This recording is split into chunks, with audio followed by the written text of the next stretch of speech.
நம்முடைய கழகத்தில் இன்னைக்கு 25 அணிகள், இளைஞர் அணி, மாணவர் அணி, வழக்கறிஞர் அணி, மகளிர் அணி, தொண்டர் அணி, ஐடி விங், இப்படி 25 அணிகள் இருக்கு திராவிட முன்னேற்ற கழகத்தில், திமுகவில். ஆனா அதிமுக எடுத்து பாருங்க, நம்மளை விட இன்னைக்கு அதிகமான அணிகள் இன்னைக்கு அதிமுகவில் இருக்கு. நான் எந்த அணியை சொல்றேன்னு உங்களுக்கு தெரியும்.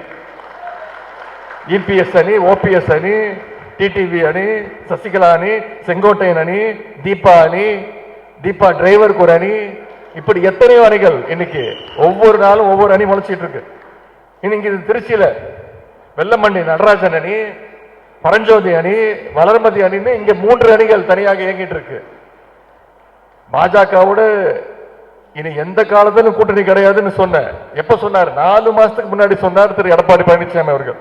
இன்னைக்கு அதே எடப்பாடி பழனிசாமி என்ன சொல்றாரு? எப்பவுமே பாஜகவுக்கு நன்றி கடனோட இருப்பேன் அப்படின்னு அதே வாய் இன்னைக்கு சொல்லுது.